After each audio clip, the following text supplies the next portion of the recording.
Welcome back to Against the Cage, your MMA home for all the previews, recaps, and exclusive interviews that you need. I know that's up your alley, so make sure you like and subscribe so you don't miss out. I'm Scott Fontana alongside Erich Richter, and we are a duo for our weekly episode with Jake Array off this week. We've never done this together without Jake. So Erich, it's a week with no major fights coming up this weekend. Let's look back. You want to kick it off with a little Noche UFC 3 fallout? Oh yeah, absolutely. I feel a little lost without Jake. Jake, we miss you, but excited to talk some fights. Amazing card last weekend. One of the best of the year, in my humble opinion. Let's get started with it. Yeah, where would you like to start, Scott? I think we really ought to talk about because obviously it was supposed to be a bigger card, right? This was going to be a pay-per-view in Mexico for the whole Noche thing. They were going to do a big celebration of it in Mexico. For reasons unrelated to fighting, the arena wasn't ready. They moved the card, they took it off pay-per-view, it became a fight night. So a little less shine on it, but obviously still, not the worst card. We talked about the event rating wasn't spectacular, but I don't think it was a terrible card. It just felt about right. What did you enjoy this card, Eric? Were you thrilled by it? Did it excite you? Oh, it totally took my attention for the entire time that it was on.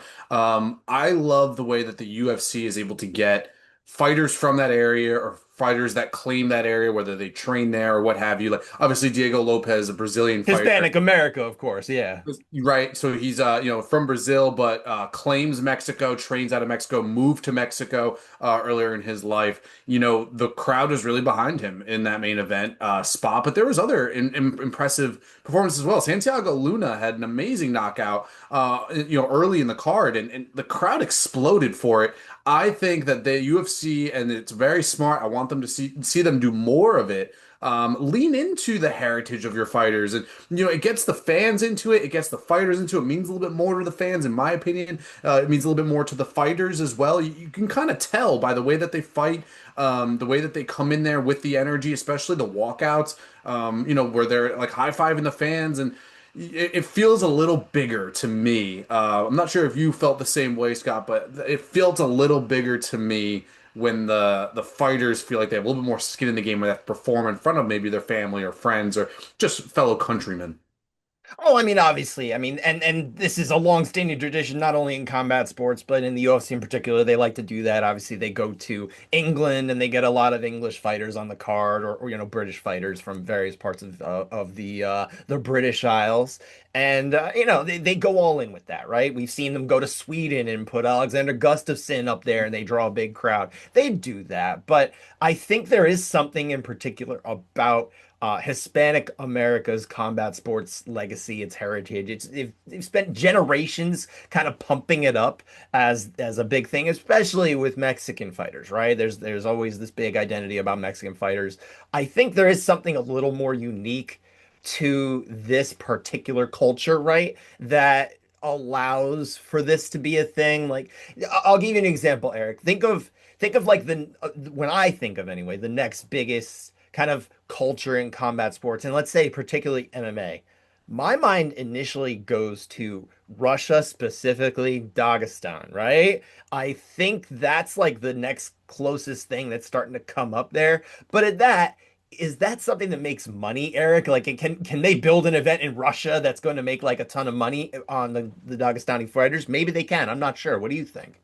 Well, it's interesting that you bring up the Russia thing. I actually didn't have them listed, not just for the geopolitical politics that go into. Yeah, I mean, let's leave that out for now. Yeah, no, for sure. It's increasingly difficult to do an event there for starters. And then my other, and talking to people around the fight game and agents and managers and stuff like that, you'll notice, and as a Dana White Contender Series fan, there's not a lot of Russian fighters on the Dana White Contender Series, which is a change up from what we've had in years past. I'm not so sure that the UFC is as all in on bringing in the Russian grappling style as much anymore. So I'm not so sure that, in the coming years that'll happen. They could easily do it. There's no shortage of fighters there. I'm just looking at what they've brought in currently, and it's a lot of striking, and it's a lot. There's You're really not wrong. Yeah, there's no Russian fighters on the Dana White Contender Series or what they brought in. So from that perspective, I'm not so sure if they'll do it. They have the option. I mean, there's a zillion fighters that they could pick probably Russian fighters that are not on the UFC rosters right now who could probably run through a lot of the current UFC roster. I don't know what the willingness is to do it. A lot of them are going over to PFL. We've seen that. PFL has very much cultivated that, and they're very okay with that. They're kind of going a little more all in on Europe and the greater Eurasian continent, right? So I think there's probably a lot of hey, we're willing to put that on here in a way that the UFC is maybe not necessarily because of potentially that aesthetics. And also, I mean, potentially they could make a little bit more money than Dana White Contender Series can pay too. I think there's probably at least some element to that, right? 100%. I mean, from the Russian perspective, I would say that they probably want to go to the UFC. They're probably asking Khabib and Islam Makhachev all the time, hook them up, get Dana to talk to me, like to whatever. A couple cultures that I had listed when we were going to talk about this. Brazil. It's been a while since we've done like a big Brazil card, where Well, they got Rio coming. They got Rio coming. they got Rio coming. I would, and so Brazilian Independence Day, and now I'd want to, if I were to link it into like a holiday, Brazilian Independence Sure. Day is September 7th, 1822 when they, got their independence from Portugal. And Um, that tends to be when they go to Paris, right? right. So that it's that the timing isn't ideal. I know that there's another holiday in February, but from what I read, that didn't seem like a great match. So I'm not sure exactly how they would do that, but I would like to see them lean back. I mean, Brazil, I mean, borderline the national sport is mixed martial arts. It's that and soccer. Well, yeah. Well, it's probably soccer that's still a gap, right? But Yeah, but you're fair. right. I mean, there are so many Brazilians that come out of there. It is obviously massive in that Jiu-jitsu, country. Yeah. right? Brazilian jiu-jitsu. Um, Another one, and this isn't anywhere close, right? But given the UFC's influx into boxing, Zuffa boxing, how about the Philippines? If you can work with Manny Pacquiao in the Zuffa boxing world, you could do a card where maybe it's a fight night, like leading into a boxing match Manny Pacquiao fought this year. So who knows? Well, you're talking about boxing, right? You're not talking about MMA at this point. Well, I'm saying that they would do like maybe a fight night in the Philippines followed by Oh, um, just one in general, sure. a main event with Manny Pacquiao put on by the UFC via Zuffa Boxing. Not sure if they could do that, but it'd be Yeah, that's logistically, I think something they're not necessarily as interested in. I mean, who awesome. knows? Maybe we'll see things change, but obviously there is a lot of work that would go into changing out for a ring in Right. there. I Oh, don't. yeah. I think they'd probably need somewhere that was big enough to have two state. Do they want to do that? I don't know. It's I very was unwieldy. thinking two separate cards to be I clear. see. I I see. was thinking two separate cards where there's like boxing, maybe like a five-card boxing card versus a five-card UFC card. A couple fighters that we have from the Philippines: Hyder Emil, Josh Culibao, Ricky Tercios, Punahele Soriano. They fought in the UFC. I'm not sure if they are currently on the UFC roster. I want to say Soriano got cut. I'm not sure. But just some options there. Obviously, Ireland, another option. And I don't have to go into length. They've done that before. They did. I mean, they had a massive card, as you know very well, about 11 years ago Yep. in Dublin. That was pre like Champion Connor, Yep. and it did gangbusters. I mean, Ashlyn Daly was getting pops. It was like all this Patty Holohan, if you Yep. remember Eddie that the name Hooligan. back in flyweight. Yeah, Yeah. it became a politician.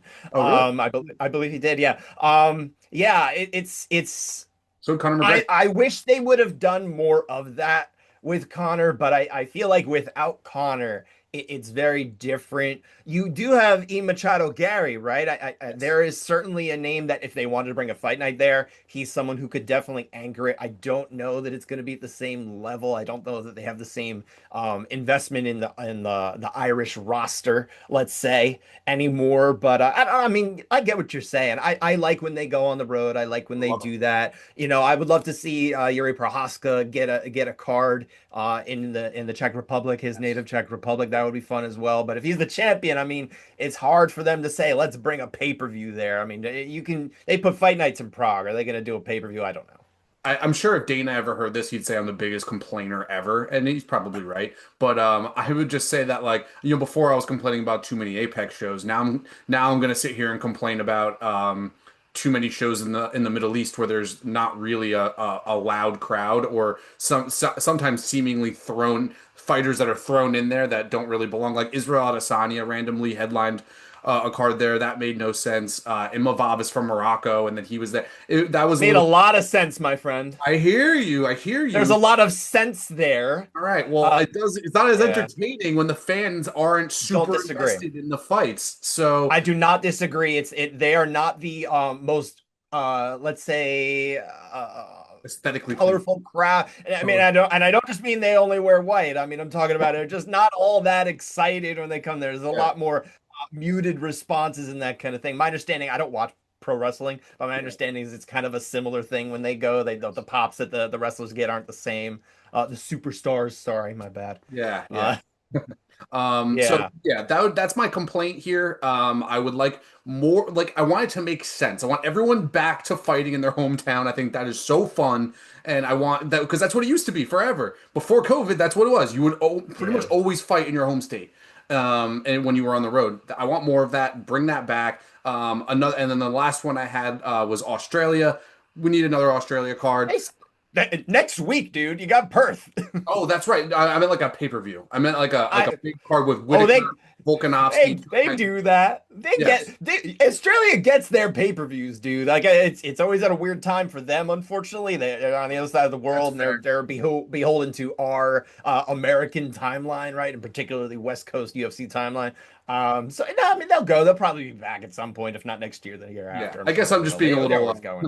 I'm being a little difficult where I'm like fight Look nights. at you complaining all the time, Eric. Yeah, I know. But you know what? I'm gonna give just to steer it back a little bit to obviously the Noche element here. Obviously, again, like we said, this was supposed to be bigger. Circumstances, unfortunately, outside of the UFC's control, in this case, created a situation where they had to do this in San Antonio, and they did downplay it at this point. But the one thing I did like here. And it's just window dressing at the end of the day, but like obviously they had some graphics and the Octagon girls had those cool outfits that were designed by like I think Emmy winner or something or other they were Yeah. saying on the broadcast. It was cool, and they can't really do that as much when they go to England. I mean, they could put the Union Jack on there, but like, what are they gonna do? Have like fish and chips all over the place? Sorry, you Why know. not? Why not? Sign me up. I'm in. No, I No. don't. I just don't think it doesn't work the same. There's something about it that it's kind of unique to Noche and particularly, I mean, Noche is the branding, right? Particularly to Mexico and Mexican fighters, and of course put much of Latin America on there. You know, Claudio Puez is on there from Peru, right? I believe he's Peruvian. You know, from all over Latin America, but. You know, to steer it back to her, because I think we've talked about this a lot, but I'm curious about just the fact that, you know, we touched upon it. The main event, Diego Lopez gets this big victory over Jean Silva. Fantastic fight, first off. I mean, it was fun for a while it lasted, right? I mean, it was about a round and a half. It wasn't like hyper short, but it was fight of the night and also performance of the night for Diego Lopez. So he took a lot of bonuses home just before the bonuses are probably going to go up next year, it sounds like. Hey, They you know, better. bonus money is bonus money. They It's better. double. I guess it's better than nothing. Yeah. Um, you know, we touched upon this a little bit last week, Eric, but where do you see Diego Lopez now that he actually did win this fight? It's in the rear view. Where does he sit in the title picture? What do you think? How fun of a fight was that, by the way? Oh, And sure was. just to give that fight its flowers. I mean, even at one point, you know, Gene Silva seems like he's really, landing good shots, and Diego Lopez gets a takedown, gets in mount, looks up, smiles at his coaches, right? Like he was really feeling himself there, and I thought that was really fun. I mean, remember Diego Lopez when he first came into the UFC? He wasn't, a heralded prospect. He's a I massive. was there for his debut on short notice. Yeah, Were we were you? right there. Okay. Yeah, yeah, it was in Newark. Oh wow. Okay. I don't remember that. But regardless, like unbelievable this guy's rise after being a massive underdog to Movsar Evil, then giving him everything he can handle. And it's funny looking back at it, looking back at the rankings now. It's like Movsar Evil is the number one contender, we think. And then it's Lerone Murphy, who I called for last week to get the title shot. And then you did Good prospect, Lerone Murphy. I like him. prospect Uh, prospect Lerone Murphy. No, he is just needling you, guy. prospect. He's an undefeated prospect He with is. a He is. draw in there. And yeah, I would say in that order, it's probably Evloev, Murphy, and Lopez. I'd like to see Evloev and Murphy. I'd like to see them kind of eliminate each other from this title picture. But we've seen Lopez and Volkanovski fight, and I know that Lopez really knocked Volkanovski hard in the fourth round of their fight. So I wouldn't say that, it's Volkanovski clearly destroyed Lopez, but we already saw that fight. I would like a fresh matchup. So I would like one of Evloev or Murphy to get the next title chance. Now, who that would be, I would like to see them fight.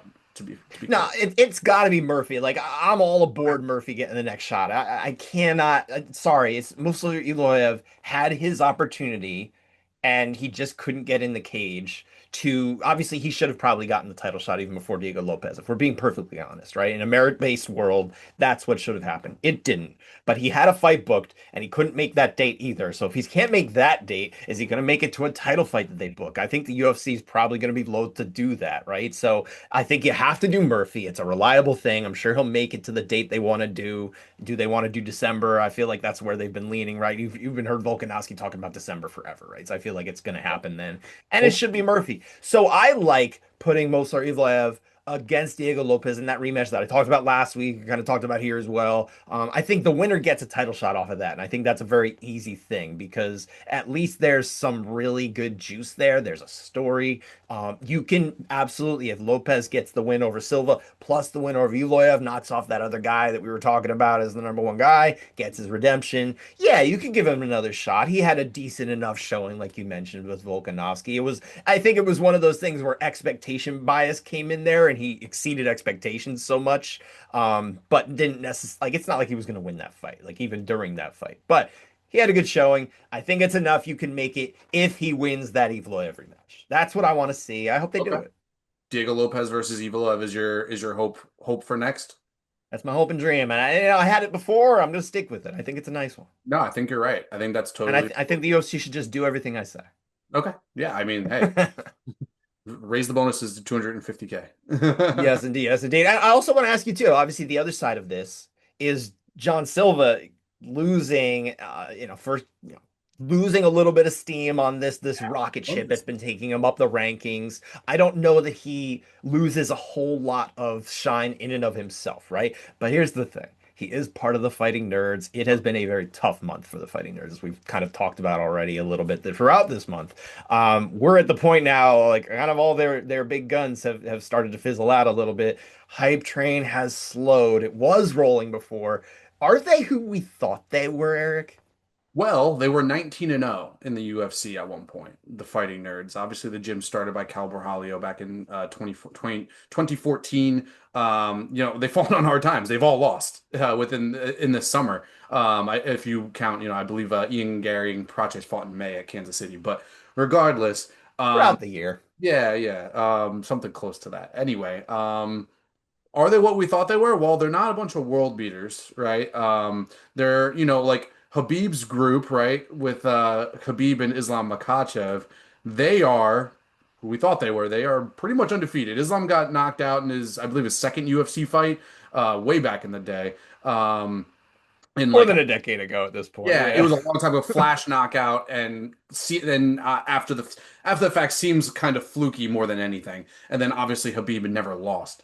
So are we putting them at that level? No. Are we not saying? Are we saying that they're an elite camp? Yeah, we could still say that they're an elite camp, but this is a real big fall off for them. Four losses, I believe, in the span of 5 months, and I would love to know like what they're saying to each other through this. They all have kind of lost under, not so much similar circumstances, but they lost in the striking. Borjalio lost in the striking to Imavov, was not active enough, and then Gene Silva kind of punched himself out in this fight against Diego Lopez. He kind of got stupid. That was the best way that I could describe it. He got stupid. He felt like he had Diego Lopez on the ropes, but he didn't. And I think that is a fight IQ thing, which would go back to coaching, where it's, why are you charging in with 30 seconds left in the round?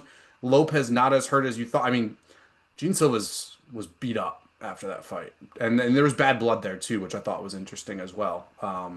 Yeah, Even immediately after the fight. Yeah, they couldn't immediately after the fight John Silva too. had trouble settling down. Yes. Yeah. Yes, yes, absolutely. I was worried it was going to be a Paul Daly, Josh Koscheck Ooh, situation. baby. It kind of was. It was almost like that, maybe like a tenth of what that was, It though. was close to it. If Dana was in the house, I don't know how he feels about that, but who knows? Agreed. Maybe he's cooled off of the whole, like we're gonna ban him forever kind of deal off Yeah. of that. Who knows? I don't know. I want to go back to something you said though. This is the fact that you still see the Fighting Nerds as an elite team. I don't necessarily agree with you. I don't see them as an elite team. I think they're a very good team. I think they're a solid team. I think of elite teams, I think of American Top Team. I'm thinking of that like upper tier with a lot of establishment and championship and that kind of thing. AKA, I think you can throw in there as Yep. well. These TriStar. These are kind of, and obviously, they come and go and they up and down based on the talent that they get in. A lot of it is coaching and a lot of it is the talent, right? I think what we have here with the Fighting Nerds is the glasses are a great gimmick, right? It gave them a little extra notice, a little bit of identity that a lot of teams just don't have. So you start to remember them a little bit more. They're fun. They were winning. But now once they have hit like a certain level, they're not measuring up, right? So I do think there is a little bit of an overratedness to what the Fighting Nerds, what we thought of them as, but still a solid collection of talent with some upside. They're bringing in a little bit more new blood, which I think is a good thing. They brought in Mikhail Shachek over from Poland. I want to see a little bit more of mixing in some new blood from there and some new ideas and new perspectives and that kind of thing. I think that can only help a team, based again, I'm an outsider, right? I'm not a fighter. But we've seen it before. You bring in some fresh ideas, it can really help. And maybe that's the type of thing that can start bringing them to the next level. Maybe they needed adversity too, dude. Maybe that's just what it is. They needed to lose to know what they needed to do to be able to win more, you know? Everyone has a plan until they get punched in the face, as Mike Tyson famously once said. I've Let's never see. heard that. Um, yeah, I'm interested to see what their plan is now that they've sustained a couple losses here. At one point, I was ready to put them up there with like a city kickboxing, where it's, like a new team coming on the block, but now you kind of can't put them there because they don't have any champions. Israel Adesanya was a champion for a long time. Volkanovski a two-time champion now.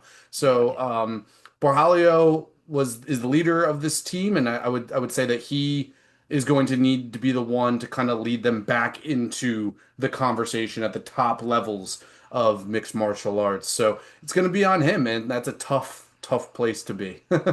It is. It is. We'll see. We'll see.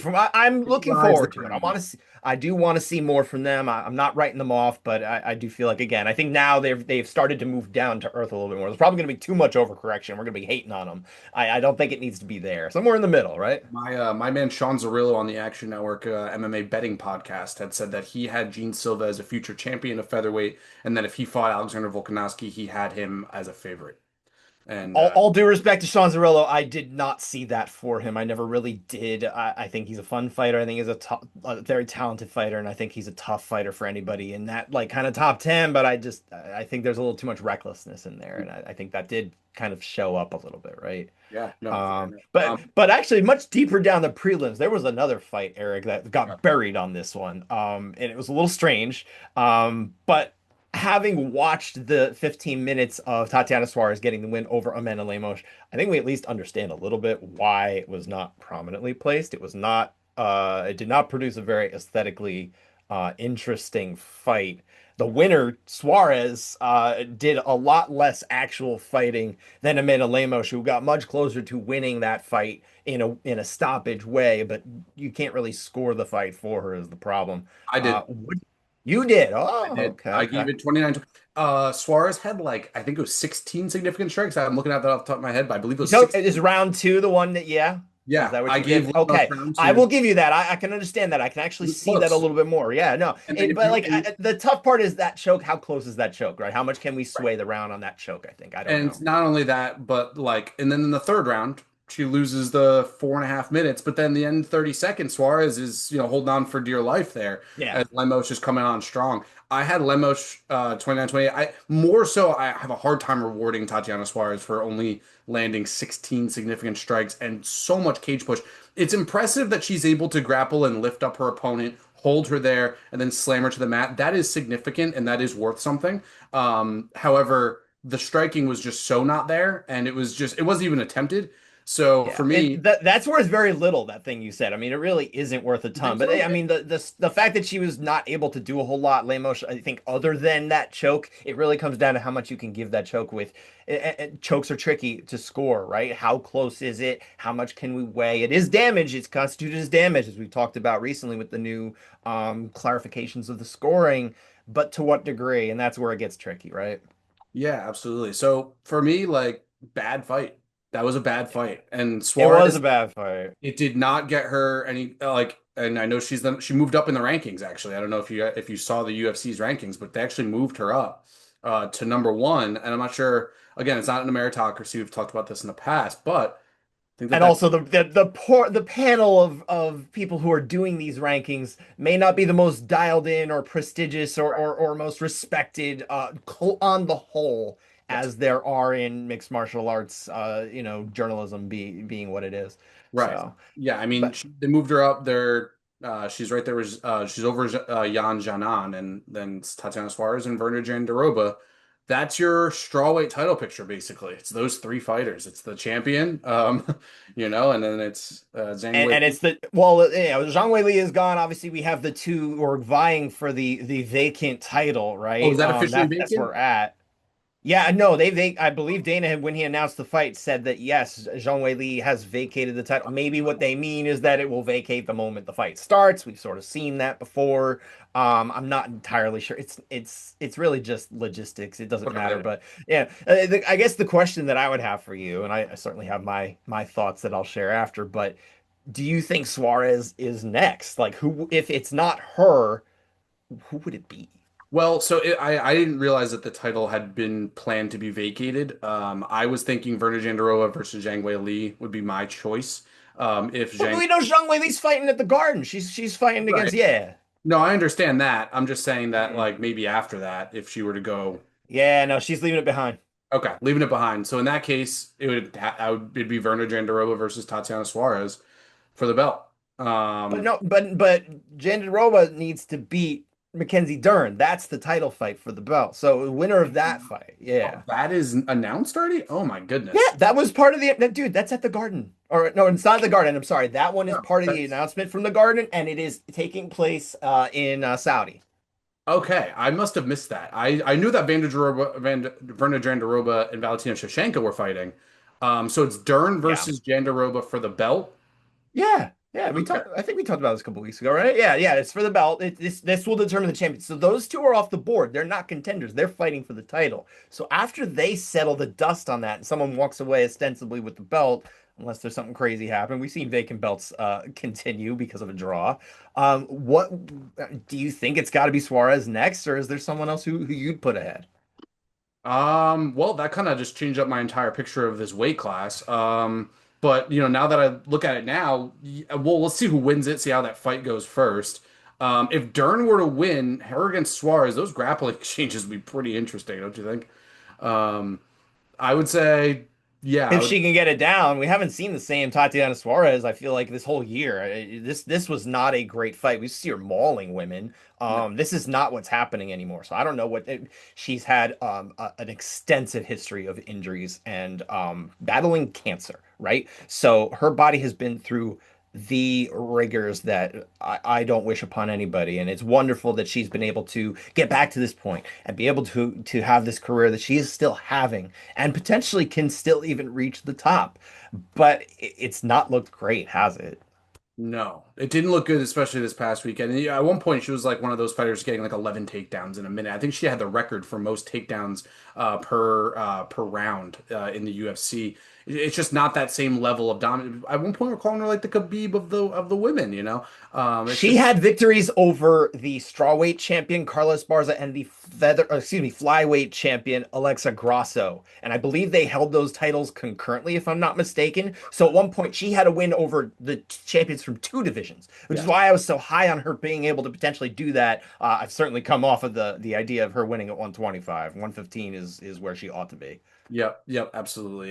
But And I would say I do think as far as where the title ought to be contested next, I do think it has to be Tatiana Suarez. I think it's by default, dude. yeah, but that's what it is. There's just nobody else. Like everyone else is either coming off of a loss or when I say a loss, sometimes it's just a loss themselves, or it's a loss to one of the two women who's about to fight for that vacant title. So somebody like a Lupe Godinez is not as close as she might appear because she's lost to both of them. Her 2014 was or 2024 Yep. was losing to both of those women. She can't really leap up there. The only wild card that I will give you, Eric, is and it involves somebody you were talking about last week.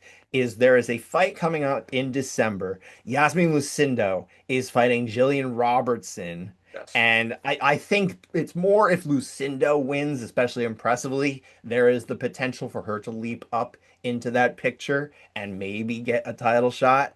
But Jillian Robertson, she's been plugging away for a while. She's a finisher. She wins a lot by submission. I think she could, but I still think she'd probably still need one more win because that would be her biggest win. Lucindo hasn't really achieved that much either. Jillian Robertson, I talked about it last week. Jillian Robertson's improving dramatically. She's gotten way better at striking, and her grappling has always been top tier. So there is an opportunity in this division for Jillian Robertson to jump up here. And but I mean, we're at least two fights away from that. It probably has to be Suarez next. So like we're looking at this fight will determine it in October. We'll get a champion, and then probably I would say yeah, Suarez is on deck. I think she kind of has to be. Her only loss is to the champion who has now left. So let's let her move up and do that. I like that. We're getting near the end of Noche here. We got some other stuff we want to talk about, but before we do, Eric, three bets of 3 minutes. You don't have any to make for this coming week. There's not a big fight coming up, so just give me a quick recap. How did we do on the betting front last week at Noche? Three bets in 3 minutes was tough last week. We went 0-2. We had a one push. Cedric Dumas didn't really want to fight in his fight. And, we crushed the line on that one too. It was plus 450 to go the distance. And I think it closed at plus 300, some plus 290s out there. I mean, we beat the line dramatically. That's all you can ask for in the betting game. You got to beat the line. Just that he didn't want to fight. He got low blowed Nope. and then he was Nope. done. I mean, not I don't necessarily feel bad for him. It is Nope, what it is, but not given his past stuff in the UFC with the pullouts and stuff like that. I'm just gonna go ahead and say that he once he got kicked, he was like, I can't stand up, and then he was able to stand up and walk out. So I'm all set on that. I'll put my name to that. Yeah, Cedric Dumas kind of quit in there, and then in the main event, we had Diego Lopez, Jones Silva to go to the distance. That fight was chaos and it did not go the distance. Also had Rob Font by decision. Martinez really surprised me with his leg kicks. And Martinez surprised me as well. I think that was a very impressive win for David Martinez over Rob Font. Because I didn't love the booking of that fight. I still don't think it was the greatest way to use Rob Font. I think you can get the rub from Rob Font onto let's say a more upper tier prospect, but it does put Martinez now into a new mix. So we'll see how that goes, right? certainly. But yeah, so 0-2 last week, not great. But we're gonna hit it back next week and we'll run it back. We'll get back on track. That's right. That's right. And hey, look, I think that's probably about it for Noche. But if you, especially about that conversation we had earlier, are there cultures that you think the UFC really ought to be able to try and make an event surrounding? Leave that in the comments, like a Noche style thing. Let us know in the comments. We'd love to see that. So without further ado, though, we've got to move on, Eric, because there was also not that this was MMA, but this is sort of adjacent because of who was involved, and also it was a much bigger combat sports thing going on than Noche. It was Canelo versus Crawford, Canelo Alvarez, Terrence Crawford, Netflix. I mean, all the big players are in here. Everyone with a Netflix account could watch this fight. It was very much talked about. Dana White is involved in the promotion of this, so there's a little bit of scheduling synergy. They were able to put Noche before. They had the boxing undercard, which dragged forever, and then they had obviously a very fantastic performance and fight from Terrence Crawford getting that win, right? But the question that comes to mind off of this, Eric, we talked about this a little bit in the planning. Um, where does the UFC sit in the grand scheme? Let's say if TKO, Zuffa Boxing, whatever they're going to be, really it comes together for them next year. They can build that boxing model that they're hoping to get passed with some legislation. That's a conversation for another day, right? Changing the Act and that kind of thing. But the question again, how do you see these two worlds, Zuffa boxing and UFC, like coexisting? I'm very skeptical that the UFC or TKO for that matter is going to create this foothold in boxing that they think that they are. And one of the reasons, and promoter, gosh, my memory is not serving me correctly here. Ariel Hawani had on a guest. He's the promoter that represents not Amanda Serrano, Taylor, Katie Taylor. I forget his name. It's a big time promoter. Regardless, basically, he works with Turki Al-Sheikh all the time on boxing events, and he said it's very difficult to work with him because he's the one who's writing all of the checks. So things have to be done a very specific way. And we've seen this in the past. The UFC likes to do things their way, but Turki Al-Sheikh's the one writing checks. He likes to do it his way. I feel eventually there will be a clash here, especially with the way that Turkey bought Ring Magazine, right? And now kind of controls that media source, Yeah. right? Very independent promote publication now. Yeah, not exactly. It's basically state-run media, right? And it's tough. I don't see them coming together and forming this powerhouse partnership where they're able to kind of do whatever they want together. I do see a world where boxing kind of, fights each other, depending on how this legislation goes, the Ali Act. They fight each other, and then the top promoters, maybe there will be competition, but I don't see a world where it's basically a monopoly, kind of like how the UFC is currently. What do you think, Scott? So I'm always conflicted at this because I don't want to go too deep into this conversation because I feel like we'll get on a tangent that we just don't have the time for on this particular week. But suffice to say, I'm always interested in the fighters being able to make a lot of money. A lot of boxers can make a lot of money, and I don't love the idea of anything that create a world that they would make less money than they ought to be able to make, right? That's the tricky part. I do want to table the Ollie Act stuff and that kind of thing. It's concerning, but we can maybe revisit that on a different day, right? The one thing to put that aside that I'm curious about is with the UFC doing what they do. They had essentially a prelims, right? The Noche card was the prelims, and then they had the undercard, and then they had the main event, and that's an extremely long day, especially with the way they could not fix that pacing Dana White has promised that he'd do. I'm going to fix the boxing pace and that kind of thing. All he did was take out the national anthems for the main event. And otherwise, there's still a concert. There's still all this other fluff. There's all this stuff going on, and that feels like probably the Saudi influence there. It does feel like that's probably coming from that. Maybe that's that conflicting ways of doing things that you see. But it did not have a lot of Dana White fingerprints on this event. And I think it would have been much better if it was a little more efficient. So I do worry if they're going to do this model again, where they have like a nice fight night and then like a good boxing card, which I like in theory. It needs to drag a little less. Maybe you do a 4 fight, really nice UFC main card, followed by a 3 fight boxing card that's a little tighter. I think you can make that world work. But I don't know. We'll see. Like you said, there's a lot of complications.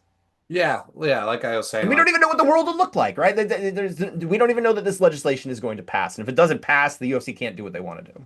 correct, correct. If they can't do what they want to do, then and like if they can't create this big conglomerate like they have with the UFC, they're gonna end up butting heads and this will probably flame out. That's my guess.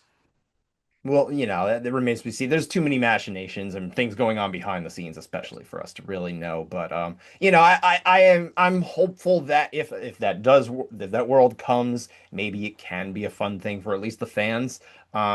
It's a multi-pronged issue with some very problematic and also some interesting things. But probably we don't have the time for all of that, right? I think we got to Yeah. move on to a little more MMA related topics. Yeah. Eric, where Yeah. should we go now? Where should we go Yeah, now? let's move on to over the weekend, unfortunately, we were all really excited for the middleweight title picture is just so big, right? And there's so much going on there. We had obviously Imavov fought Borralho, Imavov won, and then Anthony Fluffy Hernandez supposed to fight RDR, Reiner de Ritter. That fight is now off. Fluffy Hernandez out with an injury. That injury definitely must be serious because He does potential. not seem the type to just be like, I stubbed my toe. Exactly, exactly. All right, no, no broken pinky toe. It's definitely a legitimate, super big injury. So, Okay, nice. anyway, where does the middleweight title picture end up now? Like now that Fluffy Hernandez is out, Brendan Allen steps in to fight Reiner de Ritter, and Cal Borjalho and Imavov just fought. So, my question to you is, Scott, like where do you see what happens to this title picture here in the middleweight division? It's a loss for us not to have that fight, but 100%. other than that, it's like a bolt of lightning that just cleared everything up. I think it solves all the problems. It's immediately clear. Nasruddin Imavov has to be the next title shot. I don't care what happens in this fight. I don't think there's any permutation where Reiner de Ritter gets an amazing win over Brendan Allen, late replacement, further down the rankings, not exactly at that level. I just don't see it being enough to change that up. We had a scenario that made a little bit more sense. And I still favored Imavov. For me, it's way easier. We have Imavov there waiting. I think that's probably the more interesting fight to the champion, Hamza Chimaev. I think he wants that fight more too. So I think it's probably going to be a no-brainer that that is next. Having said that, I also think it clarifies what you do with RDR and Fluffy Hernandez. If RDR gets through this fight, which is no guarantee, Allen is a tough fighter. We've not seen him break through to that upper level yet, but he is a tough fighter and he's still young enough that things can happen. I do think if he gets through, you rebook Anthony Fluffy Hernandez against RDR, and you have a guaranteed, close to guaranteed, as much as you can do in this sport, title shot there, and it makes a lot of sense. I like that. Do you?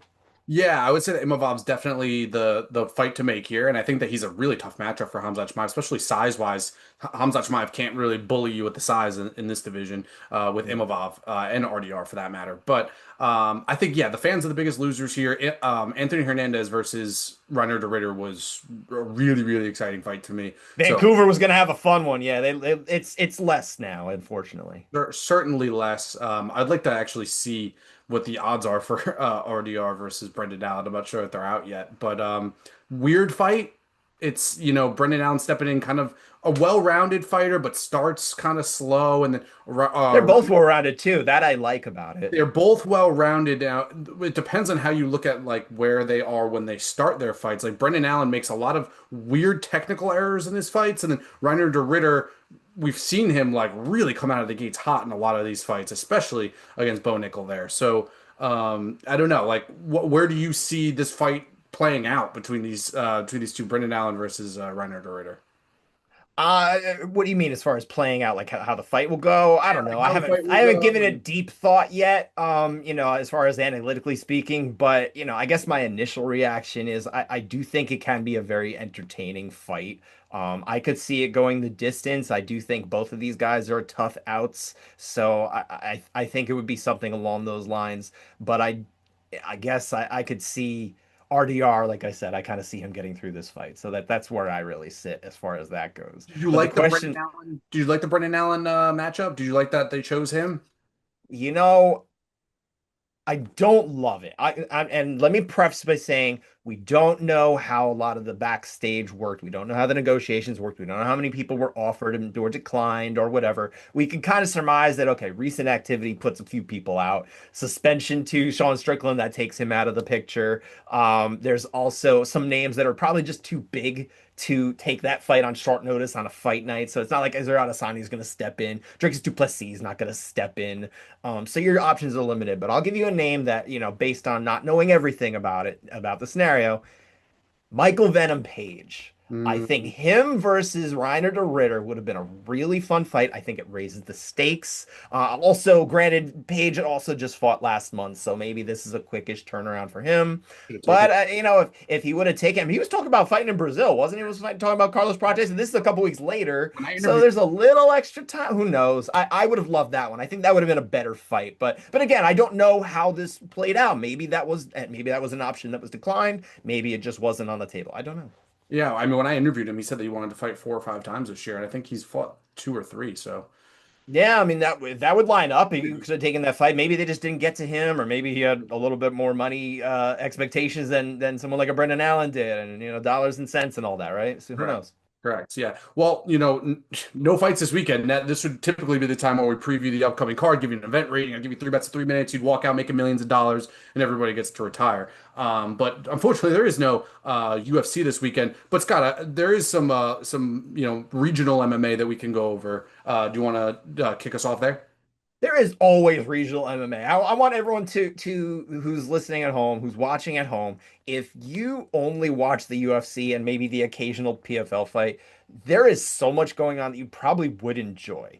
And I do encourage you to seek it out. The one that I'm going to highlight from this weekend, which is there's a lot of cards throughout the world, but there are some particularly upper-ish level regional cards in Europe and Asia. The one that jumped out at me the most is KSW 10, the Polish promotion. They have a lot on this card in particular. They have a lot of high caliber regional talent, mostly from Poland. And the Polish fighters are often at the forefront of European MMA. I think that's the one to go to. And funny enough, this ties in just a little bit to last week, Eric, because as you know, I highlighted a couple of Polish fighters in our prospects, kind of looking at the grand scheme episode. The A side of this headliner. And I'm gonna butcher the name, so my apologies to all my Polish friends. I'm sorry, Martin. Andre Grzybik. He just had come up short, actually, to my welterweight pick from last week, Adrian Bartoshinsky, in April. So this is his chance to get a win. He's facing Muslim Tuishayev, or Tulshayev, excuse me, who's a Russian fighter fighting out of Germany. I think that's an interesting main event as far as regional MMA goes. I think there could be some interest there. Just know it is an internet pay-per-view. There's a small fee to pay for that one. It's not just like dial in on YouTube. There are prelims on YouTube that are free, a couple of them, but yeah. And it's Okay. also mid-afternoon, so in the middle of the day, if you got nothing else going on, you could check that out. I don't think the hit financially is all that much, so you could look into it. You could probably bet on it on like Bet Online or whatever, whatever I'm the sure Eric could probably find where to go. Follow him on Twitter. Maybe he'll put it out there for you. yeah, throw some of that at you. Yeah. But hey, Eric, look, we're shaking things up this week. Obviously, we don't have our Jake. You and I, we're doing our best to kind of soldier through, move the show along without our Jake. I'm gonna pass along something I usually do to you. I want you to do quick hits this time. So give us some of the odds and ends that are happening in the last week or so in MMA.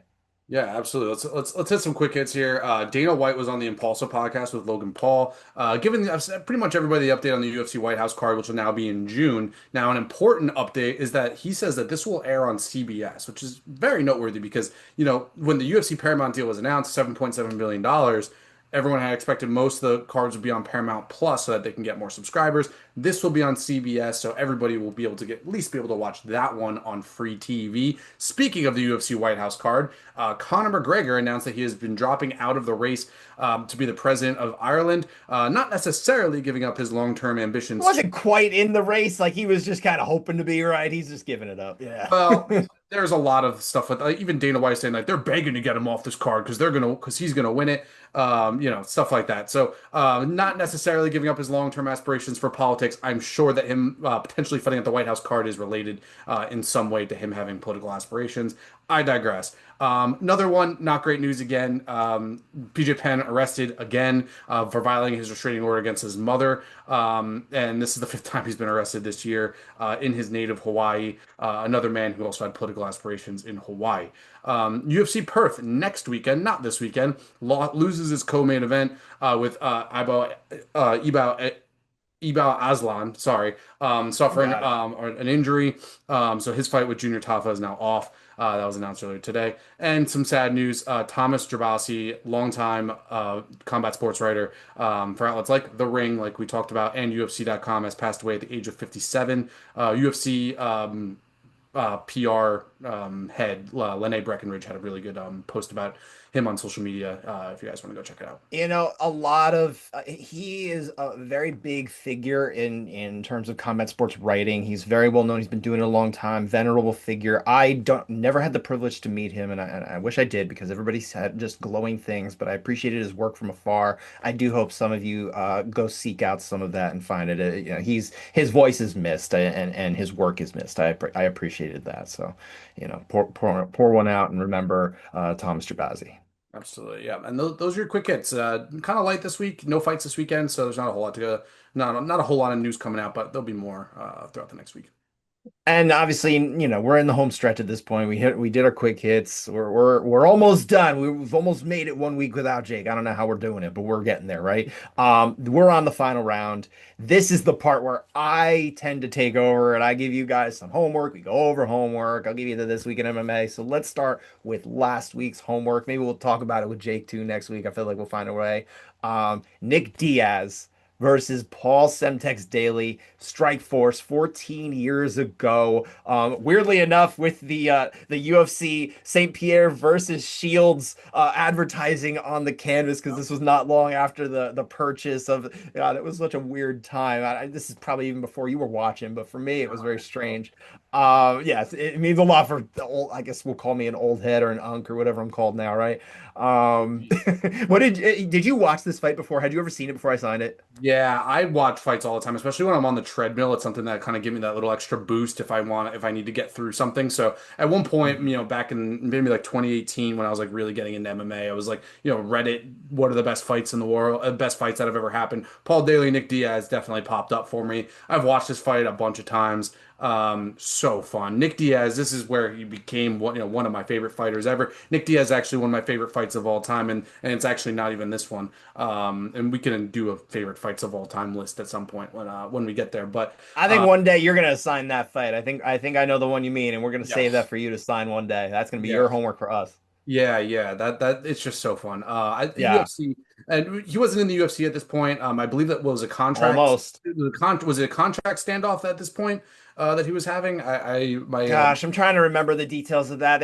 I mean, there was something going on there. They weren't quite bringing over everybody from Strikeforce. I believe this was pretty fresh as far as the purchase timeline from when this event happened versus when it actually happened. So I don't think they could have just reversed course and everything like that. I think yeah, they really did just want to keep that going a little bit. I mean, Strikeforce existed until like early 2013. yeah, So it went a little bit longer just with Zuffa's kind of, supervision, I guess you could call it, right? yeah, It was a yeah. weird time, but I mean, they still had some good fighters there, and obviously this was a fantastic fight. No matter what promotion it's in, it doesn't matter if it's a hexagon or an octagon or circle or wherever we're at. This is really one of the best one-round fights that I think I've ever seen. 100%. It's so back and forth. There's a lot of different there's a lot of just different ways that this fight could have ended, right? Like it's like Nick How Diaz. often do you see Nick Diaz get planted, dude? He dropped from Yes. a very quick left hook, just the lead left hook from Paul Daly.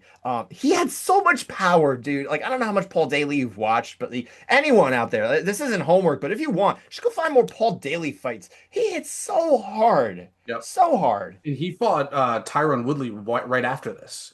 Interestingly enough, Tyron Woodley Mm, very, very young in his career.